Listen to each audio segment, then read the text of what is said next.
इस नवंबर आपके पसंदीदा वक्ता और यूट्यूबर्स मिलेंगे एक ही जगह, जयपुर डायलॉग्स एनुअल समिट 2025 में 7, 8 और 9 नवंबर।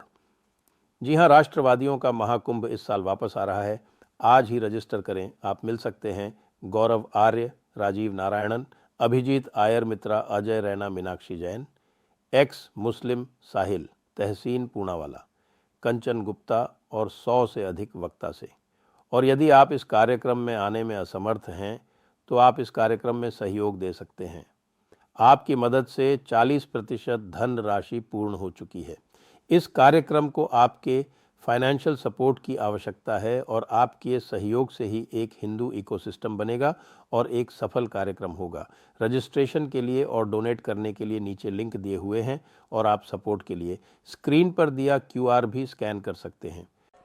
ट्रंप ने आज कहा, सुनिए, ट्रंप ने आज कहा कि जब हिंदुस्तान पाकिस्तान का युद्ध हो रहा था, मैंने फोन उठाया और नरेंद्र मोदी से कहा कि सुन, ये जो तू कर रहा है इसको 24 घंटे के अंदर बंद कर।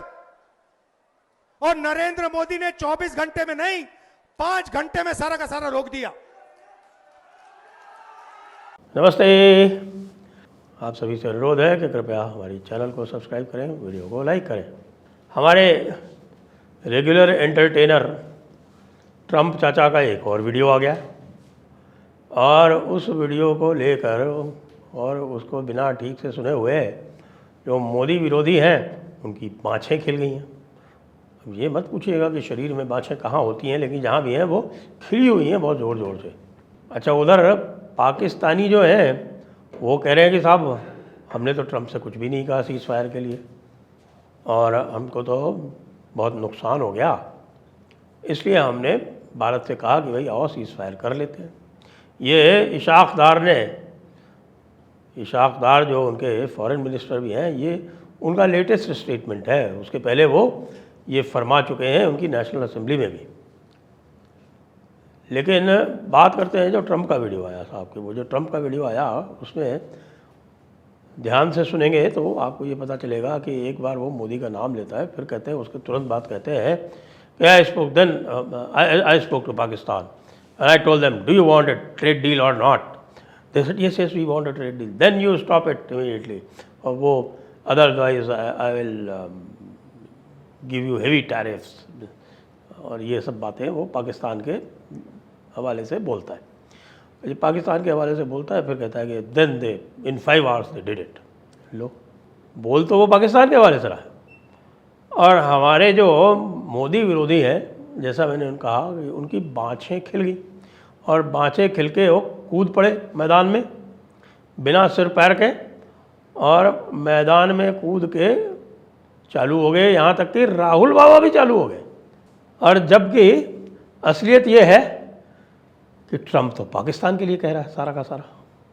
मोदी का बीच में नाम उसने ज़रूर लिया लेकिन कहा कुछ नहीं, क्योंकि उसके बाद तुरंत उसने बात पलट के कह दिया आई स्पोक टू पाकिस्तान। और उसके बाद पाकिस्तान को उसने धमकी दी और पाकिस्तान धमकी में आ गया। उसका नहीं, हमको ट्रेड डील चाहिए और हमको सब कुछ चाहिए, तो यू बेटर स्टॉप इट। तो उसने जो है वो 5 घंटे में इट वॉज डन।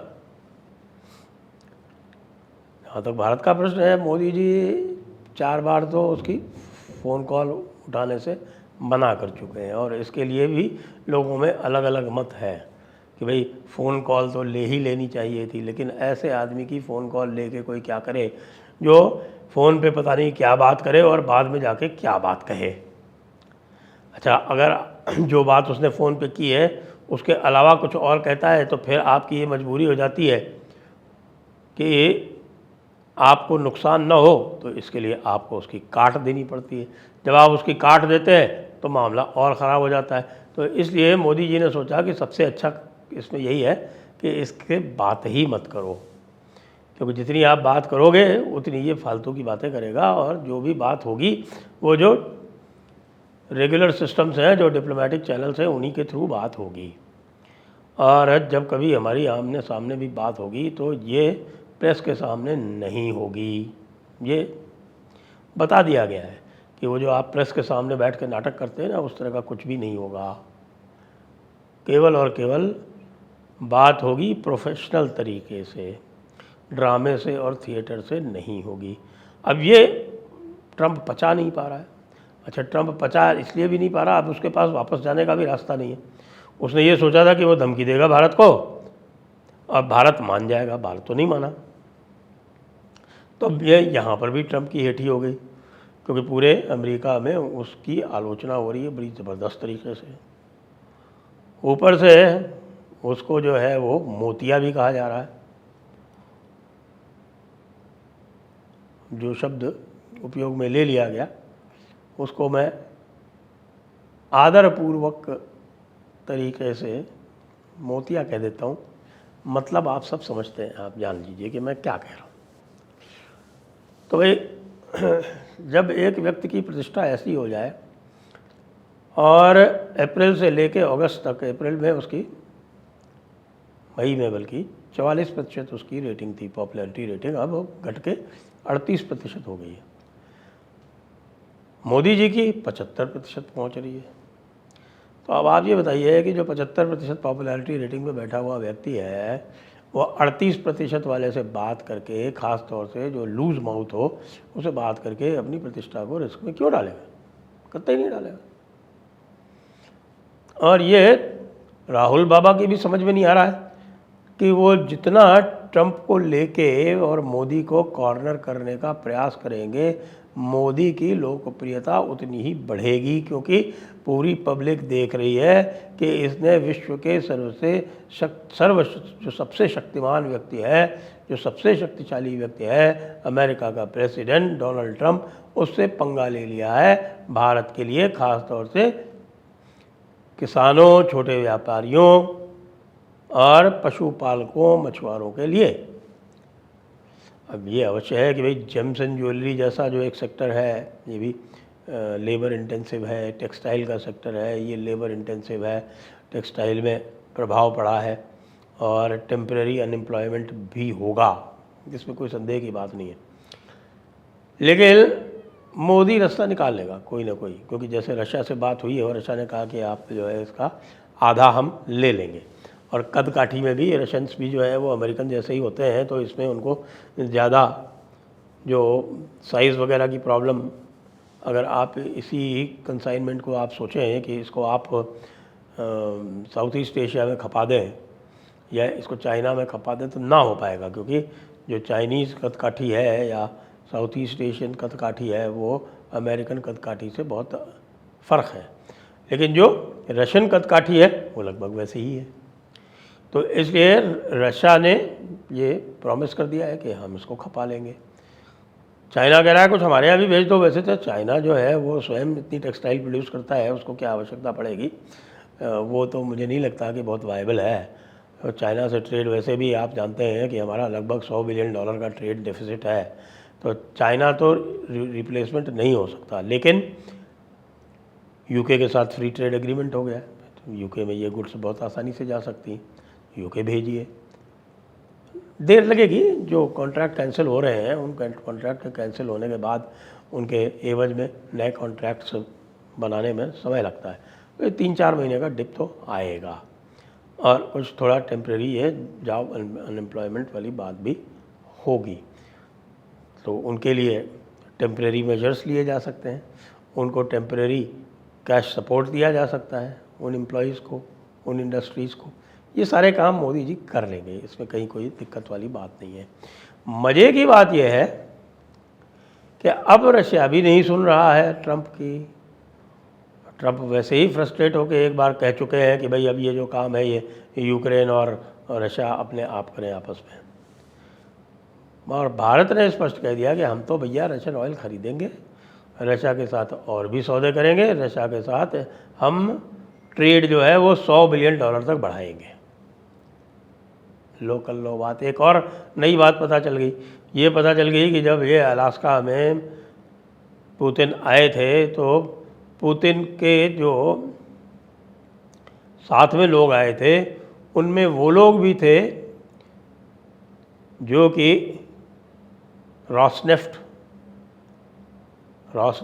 वगैरह के, जो रॉसनेफ्ट इनकी सबसे बड़ी ऑयल कंपनी है, पुतिन की, रशिया की, उसके लोग भी आए थे। तो रॉसनेफ्ट के साथ में एक्सॉन मोबाइल ने वहाँ पर एक डील की कि भाई अगर ये यूक्रेन सॉल्व हो जाता है तो ये जो आपका साखालिन है उनका फार ईस्ट में, वहाँ साखालिन में वो जॉइंट ऑयल और गैस एक्सप्लोरेशन करेंगे। यानी ये वो उसी प्रकार की डील है जिस प्रकार की रशिया ने भारत के साथ साइन की है, और भारत के साथ साइन की है वो भी साइबेरिया में और आर्कटिक्स में जॉइंट एक्सप्लोरेशन के लिए। जॉइंट एक्सप्लोरेशन के लिए एक प्रकार का फॉर्मूला होता है, जैसे भारत ने भी दे रखा है, उसमें आप रेवेन्यू शेयरिंग करते हैं। क्योंकि रेवेन्यू शेयरिंग आप करने के हकदार इसलिए होते हैं क्योंकि वो जो ब्लॉक है वो आपका होता है, वो आपके हक का ब्लॉक है, तो उसकी रॉयल्टी तो आप लेंगे ही लेंगे। उसके लिए रेवेन्यू शेयरिंग फार्मूले अलग अलग स्थानों पर बनाए जाते हैं। भारत ने भी अबकी पहले जो था वो ऑयल शेयरिंग की बात थी, लेकिन ऑयल शेयरिंग वाला मामला चलता नहीं था, उसमें धोखेधड़ी की बहुत संभावना रहती थी। कभी उसको आप एक्सप्लोरेशन को या क्वांटिटी को ज़्यादा दिखा दो या कम दिखा दो, उससे गड़बड़ी की आशंका रहती थी। तो भारत ने पूरी तरह से ये कह दिया या अब आप इसको करिए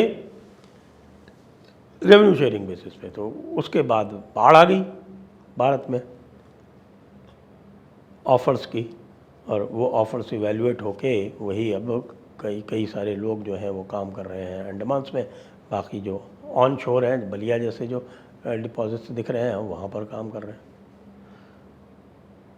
तो कहने का मतलब हुआ कि ट्रंप जो हैं वो अपनी रणनीति में पूरी तरह से फेल है, और भारत अब अग्रसर है ट्रंप की इस फेल रणनीति का हिसाब करने के लिए, और आगे बढ़ के जो दूसरे अन्य देश हैं उनमें अपना व्यापार और बढ़ाने के लिए, जिससे कि ट्रंप के द्वारा ये जो झटका दिया गया है इसका पूरी तरह से कॉम्पेंसेशन हो जाए।